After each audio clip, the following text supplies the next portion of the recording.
Hi, welcome to CSR centre. CSR online training Kannada ಚಾನಲ್ಗೆ ನಿಮ್ಮೆಲ್ಲರಿಗೂ ಸ್ವಾಗತ. ನೀವಿನ್ನ ನಮ್ಮ ಚಾನೆಲ್ ಅನ್ನು ಸಬ್ಸ್ಕ್ರೈಬ್ ಮಾಡಿಲ್ಲ ಅಂದ್ರೆ ಪ್ಲೀಸ್ ಸಬ್ಸ್ಕ್ರೈಬ್ ಮಾಡಿ ಮತ್ತು ಬೆಲ್ ಐಕನ್ ಅನ್ನು ಕ್ಲಿಕ್ ಮಾಡಿ. ನಮ್ಮ ಚಾನೆಲ್ ಅಲ್ಲಿ ಬರುವಂತಹ ಎಲ್ಲ ಹೊಸ ವಿಡಿಯೋಗಳನ್ನ ನೋಡೋದಕ್ಕೋಸ್ಕರ ನಮ್ಮ ಚಾನೆಲ್ ಅಲ್ಲಿ ಬರುವಂತಹ ವಿಡಿಯೋಗಳು ಇಷ್ಟ ಆದಲ್ಲಿ ಪ್ಲೀಸ್ ಲೈಕ್ ಮಾಡಿ ಮತ್ತು ಶೇರ್ ಮಾಡಿ.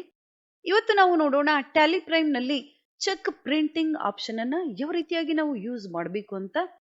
ಲಾಸ್ಟ್ ಕ್ಲಾಸ್ ಅಲ್ಲಿ ನಾವು ನೋಡಿದ್ವಿ ಬ್ಯಾಂಕಿಂಗ್ ಅಲ್ಲಿ ಬ್ಯಾಂಕ್ ಆಕ್ಟಿವಿಟೀಸ್ ಅನ್ನ ಯಾವ ರೀತಿಯಾಗಿ ನಾವು ಚೆಕ್ ಮಾಡಬೇಕು, ನಾವು ಮಾಡಿರುವಂತಹ ಎಂಟ್ರಿಗಳನ್ನ ನಾವಿಲ್ಲಿ ಯಾವ ರೀತಿಯಾಗಿ ಚೆಕ್ ಮಾಡಬೇಕು ಅಂತ. ಅದೇ ರೀತಿಯಾಗಿ ನೆಕ್ಸ್ಟ್ ಆಪ್ಷನ್ ನಮ್ಗೆ ಇಲ್ಲಿ ಸಿಗುತ್ತೆ cheque printing option. Cheque printing ಅಂದಾಗ ಎರಡು ಬ್ಯಾಂಕ್ ಅನ್ನ ನಾವಿಲ್ಲಿ ಕ್ರಿಯೇಟ್ ಮಾಡಿದೀವಿ, ಕೆನರಾ ಬ್ಯಾಂಕ್ ಮತ್ತು ICICI ಬ್ಯಾಂಕ್. ಈ ಬ್ಯಾಂಕ್ಗಳ ಚೆಕ್ ಅನ್ನ ನಾವಿಲ್ಲಿ ಯಾರಿಗಾದ್ರೂ ಕೊಡಬೇಕು ಅಂದಾಗ ಟ್ಯಾಲಿಯಲ್ಲಿ ನಾವು ಪ್ರಿಂಟ್ ಮಾಡಬಹುದು. ಯಾವ ರೀತಿಯಾಗಿ ಮಾಡಬೇಕು ಅಂತ ಇವತ್ತು ನಾವು ನೋಡೋಣ. ಎಸ್ಕೇಪ್ ಮಾಡೋಣ. ಎಸ್ಕೇಪ್ ಆಲ್ಟರ್ ಆಪ್ಷನ್ ಮೇಲೆ ನಾವಿಲ್ಲಿ ಕ್ಲಿಕ್ ಮಾಡೋಣ. ಲೆಡ್ಜರ್ಸ್ ಕೆನರಾ ಬ್ಯಾಂಕ್ ನಾವಿಲ್ಲಿ ಸೆಲೆಕ್ಟ್ ಮಾಡೋಣ. ಎಂಟರ್. ನಾವೀಗ ಬ್ಯಾಂಕ್ ಡೀಟೇಲ್ಸ್ ಅಲ್ಲಿ ಎಂಟ್ರಿಯನ್ನ ಮಾಡಬೇಕಾಗುತ್ತೆ. ನೇಮ್ ಬ್ಯಾಂಕ್ ಅಕೌಂಟ್, ಅಂಡರ್ ಅಲ್ಲಿ ನಾವಿಲ್ಲಿ ಬ್ಯಾಂಕ್ ಅಕೌಂಟ್ಸ್ ಅನ್ನ ಸೆಲೆಕ್ಟ್ ಮಾಡಬೇಕಾಗುತ್ತೆ. ಎಂಟರ್ ನಾವಿಲ್ಲಿ ಮಾಡೋಣ. ಅಕೌಂಟ್ ಹೋಲ್ಡರ್ ನೇಮ್, ಕಂಪನಿಯ ನೇಮ್, ಪ್ರೊಪ್ರೈಟರ್ ಅಥವಾ ಪಾರ್ಟ್ನರ್ ನೇಮ್ ಅನ್ನು ನಾವಿಲ್ಲಿ ಎಂಟ್ರಿ ಮಾಡಬೇಕಾಗುತ್ತೆ. ಅಕೌಂಟ್ ನಂಬರ್ ಅನ್ನ ನಾವಿಲ್ಲಿ ಎಂಟ್ರಿ ಮಾಡೋಣ.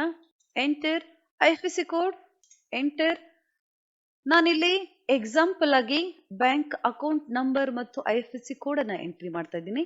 ನಾವಿಲ್ಲಿ ಕಂಪನಿಗಳಲ್ಲಿ ಪೇಯ್ಡ್ ವರ್ಷನ್ ಅನ್ನ ಯೂಸ್ ಮಾಡೋದ್ರಿಂದ correct account number, IFSC code, Swift code ಅನ್ನ ಎಂಟ್ರಿ ಮಾಡಿದಾಗ ಬ್ಯಾಂಕ್ ನೇಮ್ ಇಲ್ಲಿ ಡಿಫಾಲ್ಟ್ ಆಗಿ ಬರುತ್ತೆ ಅಥವಾ ನಾವಿಲ್ಲಿಂದ ಸೆಲೆಕ್ಟ್ ಮಾಡ್ಕೋಬಹುದು.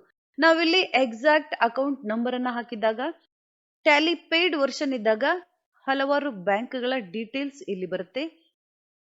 ಬ್ಯಾಂಕ್ ನೇಮ್ಸ್ ನಮ್ಗೆ ಇಲ್ಲಿ ತೋರಿಸುತ್ತೆ. ಆ ನೇಮ್ಗಳಲ್ಲಿ ನಾವಿಲ್ಲಿ ಸೆಲೆಕ್ಟ್ ಮಾಡ್ಕೋಬೇಕಾಗುತ್ತೆ ಯಾವ ಬ್ಯಾಂಕ್ ಅಥವಾ ನಾವಿಲ್ಲಿ ಟೈಪ್ ಮಾಡಬಹುದು. ಡಿಫಾಲ್ಟ್ ಆಗಿ ಸೆಲೆಕ್ಟ್ ಆಗುತ್ತೆ ಅಥವಾ ನಾವಿಲ್ಲಿಂದ ಸೆಲೆಕ್ಟ್ ಮಾಡ್ಕೋಬೇಕಾಗುತ್ತೆ. ಅದೇ ರೀತಿಯಾಗಿ ಎಂಟರ್. ಬ್ರಾಂಚ್, ನಮ್ಮ ಅಕೌಂಟ್ ಯಾವ ಬ್ರಾಂಚ್ ಅಲ್ಲಿ ಇದೆ, ಯಾವ ಪ್ಲೇಸ್ ನಾವಿಲ್ಲಿಂದ ಎಂಟ್ರಿ ಮಾಡಬೇಕಾಗುತ್ತೆ. ನೆಕ್ಸ್ಟ್ ಇಲ್ಲಿ ಸೆಟ್ ಆಲ್ಟರ್ ಬ್ಯಾಂಕ್ ಕಾನ್ಫಿಗರೇಷನ್ ನಾವಿಲ್ಲಿ ಎಸ್ ಅನ್ನ ಕೊಡಬೇಕಾಗುತ್ತೆ. ಎಸ್. ಇಲ್ಲಿಂದ ನಾವು ಚೇಂಜ್ ಮಾಡ್ಕೋಬೇಕಾಗುತ್ತೆ. ಬ್ಯಾಂಕ್ ಕಾನ್ಫಿಗರೇಷನ್ ಆಪ್ಷನ್ ಅಲ್ಲಿ set alter range for cheque books yes ನಾವಿಲ್ಲಿ ಕೊಟ್ಟಾಗ ಚೆಕ್ ಬುಕ್ ನಂಬರ್ಸ್ ಅನ್ನ ನಾವಿಲ್ಲಿ ಎಂಟ್ರಿ ಮಾಡಬೇಕಾಗುತ್ತೆ. ನಾವು ಯಾವುದೇ ಒಂದು ಚೆಕ್ ಬುಕ್ ಅನ್ನ ತಗೊಂಡಾಗ ಸ್ಟಾರ್ಟಿಂಗ್ ನಂಬರ್ ಮತ್ತು ಎಂಡ್ ನಂಬರ್ ಇರುತ್ತೆ. ಒಂದು ಚೆಕ್ ಬುಕ್ ಅಲ್ಲಿ 25 ಚೆಕ್ಸ್ ಇರಬಹುದು ಅಥವಾ 50 ಅಥವಾ 20. ಇಲ್ಲಿ ನಾವು ನಂಬರ್ಸ್ ಅನ್ನ ಎಂಟ್ರಿ ಮಾಡಬೇಕಾಗುತ್ತೆ. ಸ್ಟಾರ್ಟಿಂಗ್ ನಂಬರ್ ಮತ್ತು ಎಂಡ್ ನಂಬರ್ ಅನ್ನ ನಾವಿಲ್ಲಿ ಎಂಟ್ರಿ ಮಾಡಬೇಕಾಗುತ್ತೆ.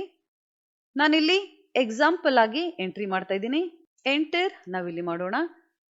ಫ್ರಮ್ ನಂಬರ್ ಮತ್ತು ಲಾಸ್ಟ್ ನಂಬರ್ ಅನ್ನ ನಾವಿಲ್ಲಿ ಎಂಟ್ರಿ ಮಾಡಬೇಕಾಗುತ್ತೆ. ಎಂಟರ್ ನಾವಿಲ್ಲಿ ಮಾಡೋಣ.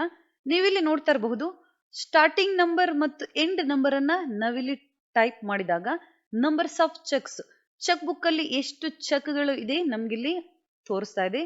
ಎಂಟರ್ ನಾವಿಲ್ಲಿ ಮಾಡೋಣ. ನೇಮ್ ಆಫ್ ಚೆಕ್ ಬುಕ್ ನಾವಿಲ್ಲಿ ಎಂಟ್ರಿ ಮಾಡಬೇಕಾಗುತ್ತೆ, ಯಾವ ಬ್ಯಾಂಕ್ ನ ಚೆಕ್ ಬುಕ್. ಎಂಟರ್ ನಾವಿಲ್ಲಿ ಮಾಡೋಣ. ಒಂದೇ ಚೆಕ್ ಬುಕ್ ಇದ್ದಾಗ ನಾವಿಲ್ಲಿ ಎಂಟ್ರಿಯನ್ನ ಮಾಡಿದೀವಿ. ಅದೇ ರೀತಿಯಾಗಿ 2-3 ಚೆಕ್ ಬುಕ್ ಗಳನ್ನ ನಾವಿಲ್ಲಿ ತಗೊಂಡಿದ್ದಾಗ ನಂಬರ್ಸ್ ಅನ್ನ ನೀವಿಲ್ಲಿ ಎಂಟ್ರಿ ಮಾಡಬೇಕಾಗುತ್ತೆ. ಎಂಟರ್ ನಾವಿಲ್ಲಿ ಮಾಡೋಣ. ಎನೇಬಲ್ ಚೆಕ್ ಪ್ರಿಂಟಿಂಗ್ ಅಂದಾಗ ಎಸ್ ನಾವಿಲ್ಲಿ ಕೊಡಬೇಕಾಗುತ್ತೆ. Set alter check printing configuration yes ನಾವಿಲ್ಲಿ ಕೊಡೋಣ. ನೀವಿಲ್ಲಿ ನೋಡ್ತಾ ಇರಬಹುದು ಚೆಕ್ ಕಾನ್ಫಿಗರೇಷನ್ ನಮ್ಗಿಲ್ಲಿ ಬಂದಿದೆ. ಇಲ್ಲಿ ನಾವು ಎಸ್ಕೇಪ್ ಮಾಡೋಣ.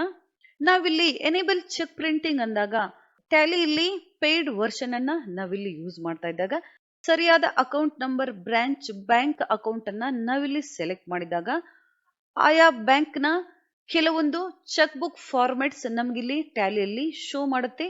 ನಾವು ಯಾವ ಫಾರ್ಮೆಟ್ ಚೆಕ್ ಬುಕ್ ನಮ್ಮ ಕಂಪನಿಯ ಬಳಿ ಇದೆ ನಾವಿಲ್ಲಿಂದ ಸೆಲೆಕ್ಟ್ ಮಾಡಬೇಕಾಗುತ್ತೆ. ಒಂದು ಬ್ಯಾಂಕ್ ನಲ್ಲಿ ಹಲವಾರು ಫಾರ್ಮೆಟ್ ಚೆಕ್ ಬುಕ್ಸ್ ನಮ್ಗಿಲ್ಲಿ ಸಿಗುತ್ತೆ. ಆ ಫಾರ್ಮೆಟ್ ಅಲ್ಲಿ ಯಾವ ಫಾರ್ಮೆಟ್ ಚೆಕ್ ಬುಕ್ ನಮ್ಮ ಕಂಪನಿಯ ಬಳಿ ಇದೆ ನಾವಿಲ್ಲಿಂದ ಸೆಲೆಕ್ಟ್ ಮಾಡ್ಕೋಬೇಕಾಗುತ್ತೆ. ಆದ್ರೆ ನಾವಿಲ್ಲಿ ಟ್ಯಾಲಿ ಎಜುಕೇಶನ್ ವರ್ಷನ್ ಅನ್ನು ಯೂಸ್ ಮಾಡ್ತಾ ಇರೋದ್ರಿಂದ ಯಾವುದೇ ಫಾರ್ಮೆಟ್ಸ್ ಅನ್ನ ನಮ್ಗಿಲ್ಲಿ ತೋರಿಸ್ತಾ ಇಲ್ಲ. ನೀವು ಕಂಪನಿಯಲ್ಲಿ ವರ್ಕ್ ಮಾಡ್ತಾ ಇದ್ರೆ ನೀವು ಟ್ಯಾಲಿ ಪ್ರೈಮ್ ಅಲ್ಲಿ ಚೆಕ್ ಮಾಡಬಹುದು, ಫಾರ್ಮೆಟ್ಸ್ ನಿಮ್ಗಿಲ್ಲಿ ಶೋ ಮಾಡುತ್ತೆ. ಅದೇ ರೀತಿಯಾಗಿ ಅಲ್ಲಿ ಇರುವಂತಹ ಯಾವುದೇ ಫಾರ್ಮೆಟ್ಗಳು ನಿಮ್ಮ ಕಂಪನಿಯ ಚೆಕ್ ಬುಕ್ಗೆ ಮ್ಯಾಚ್ ಆಗ್ತಾ ಇಲ್ಲ ಅಂದಾಗ ನಾವಿಲ್ಲಿ ಡಿಫಾಲ್ಟ್ ಚೆಕ್ ಬುಕ್ ಅನ್ನ ಕ್ರಿಯೇಟ್ ಮಾಡಬಹುದು. ಆಗ ನಾವು set alter check printing configuration ಆಪ್ಷನ್ಗೆ ಎಸ್ ಅನ್ನ ಕೊಡಬೇಕಾಗುತ್ತೆ. ಇಲ್ಲಿ ನಾವು ಚೆಕ್ ವಿಡ್ತ್ ಮತ್ತು ಹೈಟ್ ಈ ರೀತಿಯಾದ ಡೀಟೇಲ್ಸ್ ಅನ್ನ ನಾವಿಲ್ಲಿ ಫಿಲ್ ಮಾಡಬೇಕಾಗುತ್ತೆ. ಯಾವ ರೀತಿಯ ಡೀಟೇಲ್ಸ್ ಅನ್ನ ನಾವಿಲ್ಲಿ ಫಿಲ್ ಮಾಡ್ತೀವಿ ಆ ಫಾರ್ಮೆಟ್ ಅಲ್ಲಿ ಒಂದು ಚೆಕ್ ಬುಕ್ ಇಲ್ಲಿ ಡಿಸೈನ್ ಆಗುತ್ತೆ. ನಾವೀಗ ಎಂಟ್ರಿ ಮಾಡೋಣ. ವಿಡ್ತ್ ಆಫ್ ಚೆಕ್ ಬುಕ್ ನಾವಿಲ್ಲಿ 204 ನಂಬರ್ ಅನ್ನು ಕೊಡೋಣ. ಸೆಂಟಿಮೀಟರ್ಸ್ ಅಲ್ಲಿ ಇಲ್ಲಿ ಎಂಟ್ರಿ ಆಗುತ್ತೆ. ಎಂಟರ್ ನಾವಿಲ್ಲಿ ಮಾಡೋಣ. ಚೆಕ್ ಬುಕ್ ಹೈಟ್ ಎಷ್ಟು ಇರಬೇಕು ಅಂತ 93 ಸೆಂಟಿಮೀಟರ್ಸ್. ಅದೇ ರೀತಿಯಾಗಿ starting location from left edge 50, starting location from top edge 12 ನಾನಿಲ್ಲಿ ಕೊಡ್ತಾ ಇದ್ದೀನಿ. Distance from line from top edge 12, starting location from left edge 159 ನಾವಿಲ್ಲಿ ಕೊಡೋಣ. ನೀವಿಲ್ಲಿ ನಿಮ್ಮ ಬಳಿ ಇರುವಂತಹ ಚೆಕ್ ಬುಕ್ ಅನ್ನ ಮೆಜರ್ ಮಾಡಬೇಕಾಗುತ್ತೆ. ಆ ಮೆಜರ್ಮೆಂಟ್ ಪ್ರಕಾರ ನೀವಿಲ್ಲಿ ಎಂಟ್ರಿಯನ್ನ ಮಾಡಬೇಕಾಗುತ್ತೆ. ಆಗ ಎಕ್ಸಾಕ್ಟ್ ಚೆಕ್ ಬುಕ್ಗೆ ಮ್ಯಾಚ್ ಆಗುವಂತಹ ಒಂದು ಚೆಕ್ ಡಿಸೈನ್ ಇಲ್ಲಿ ಬರುತ್ತೆ. ಎಂಟರ್ ನಾವಿಲ್ಲಿ ಮಾಡೋಣ. ಡೇಟ್ ಫಾರ್ಮೆಟ್ ಅನ್ನ ನಾವಿಲ್ಲಿ ಎಂಟ್ರಿ ಮಾಡಬೇಕಾಗುತ್ತೆ. ಡೇಟ್ ಫಾರ್ಮೆಟ್ ಅನ್ನ ನಾವಿಲ್ಲಿ ಸೆಲೆಕ್ಟ್ ಮಾಡ್ಕೋಬೇಕಾಗುತ್ತೆ. ಫಸ್ಟ್ ಡೇಟ್, ಮಂತ್, ಇಯರ್ ಯಾವ ರೀತಿಯಾಗಿ ನಾವು ಎಂಟ್ರಿ ಮಾಡ್ತೀವಿ ಅಂತ ಸೆಲೆಕ್ಟ್ ಮಾಡೋಣ. ಎಂಟರ್. ನೆಕ್ಸ್ಟ್ ಇಲ್ಲಿ distance of line from top edge 24 ನಾನಿಲ್ಲಿ ಕೊಡ್ತಾ ಇದ್ದೀನಿ. Starting location from left edge 21 ನಾವಿಲ್ಲಿ ಕೊಡೋಣ. ವಿಡ್ತ್ ಏರಿಯಾ ಎಷ್ಟಿರಬೇಕು 135. ಎಂಟರ್ ನಾನಿಲ್ಲಿ ಮಾಡ್ತಾ ಇದ್ದೀನಿ. Distance from second line from top edge 44. Height between second and first line ಎಷ್ಟಿರಬೇಕು 8. Starting location of first line from left edge 36 ನಾವಿಲ್ಲಿ ಕೊಡೋಣ. Starting location of second line from left edge 15 ನಾನು ಇಲ್ಲಿ ಕೊಡ್ತಾ ಇದ್ದೀನಿ. Width area 120. Print currency formal name no ನಾನಿಲ್ಲಿ ಕೊಡ್ತಾ ಇದ್ದೀನಿ. Distance from top edge 40. Starting location from left edge 161. Width area 40. Print currency symbol no ನಾನಿಲ್ಲಿ ಕೊಡ್ತಾ ಇದ್ದೀನಿ. ನೀವಿಲ್ಲಿ ಬೇಕಂದಾಗ ಎಸ್ ಕೊಡಬಹುದು.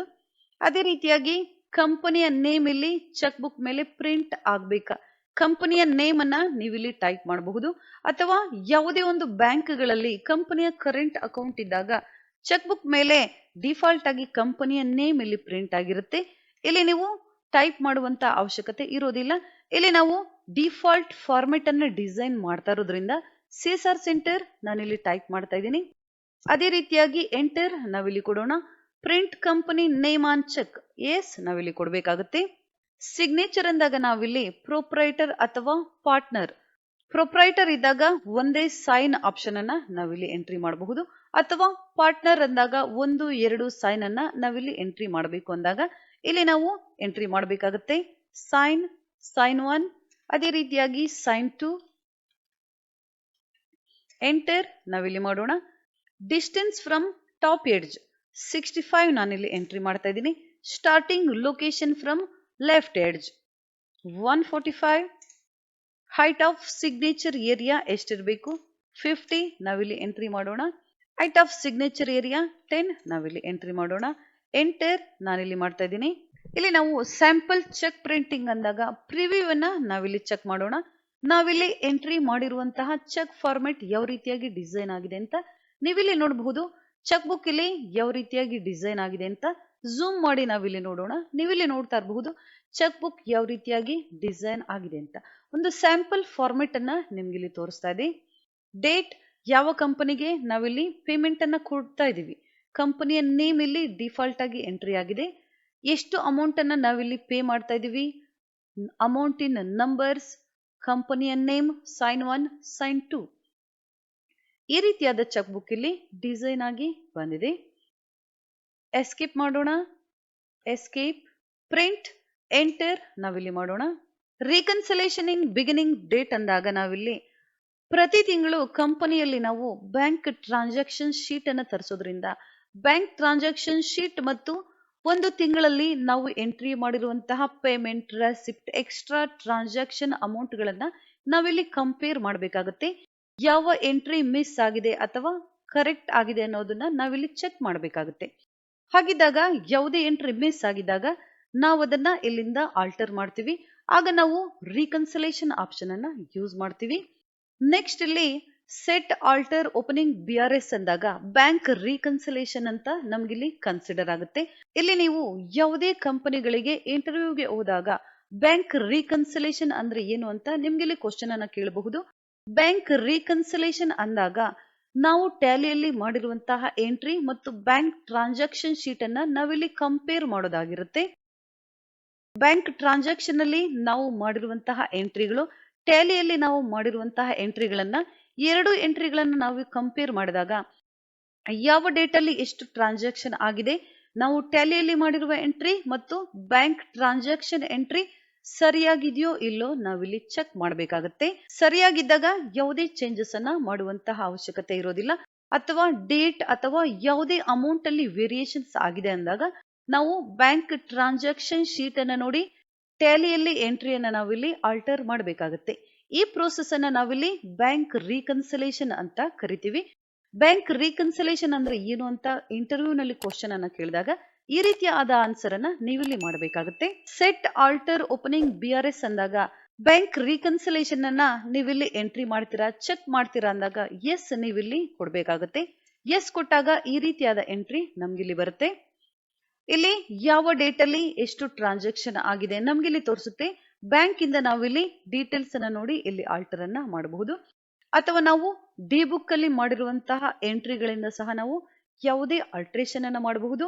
ಅಥವಾ ಯಾವುದೇ ಒಂದು ಪೇಮೆಂಟ್ ಅನ್ನ ಮಾಡಿಲ್ಲ, ಯಾವುದೋ ಎಂಟ್ರಿ ಮಿಸ್ ಆಗಿದೆ ಅಂದಾಗ ಓಚರ್ ಅಲ್ಲಿ ನಾವು ಪೇಮೆಂಟ್ ಎಂಟ್ರಿಯನ್ನ ಮಾಡಬಹುದು ಅಥವಾ ರಿಸಿಪ್ಟ್ ಎಂಟ್ರಿಯನ್ನ ಸಹ ಮಾಡಬಹುದು.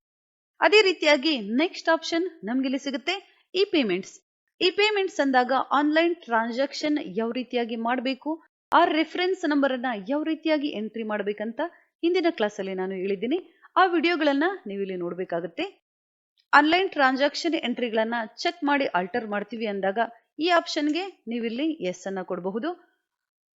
NEFT ನಂಬರ್, RTGS, IMPS ಈ ಆಪ್ಷನ್ಗಳನ್ನ ಹಿಂದಿನ ವಿಡಿಯೋಗಳಲ್ಲಿ ನಾನು ಎಕ್ಸ್ಪ್ಲೈನ್ ಮಾಡಿದ್ದೀನಿ. ಡೀಟೇಲ್ ಆಗಿ ನೀವು ಆ ವಿಡಿಯೋಗಳನ್ನ ನೋಡ್ಬೇಕಾಗುತ್ತೆ. ನಾವಿಲ್ಲಿ ಒಂದಕ್ಕಿಂತ ಹೆಚ್ಚಾಗಿ ಆನ್ಲೈನ್ ಟ್ರಾನ್ಸಾಕ್ಷನ್ ಎಂಟ್ರಿಗಳನ್ನ ಮಾಡಿದಾಗ ಆ ಡೀಟೇಲ್ಸ್ ಅನ್ನ ನಾವಿಲ್ಲಿಂದ ನೋಡ್ಕೋಬೇಕಾಗುತ್ತೆ. ಎಸ್ಕೇಪ್ ನಾನಿಲ್ಲಿ ಮಾಡ್ತಾ ಇದ್ದೀನಿ. ಎಸ್ ನಾವಿಲ್ಲಿ ಕೊಡೋಣ. ನೋ ನಾನಿಲ್ಲಿ ಕೊಡ್ತಾ ಇದ್ದೀನಿ.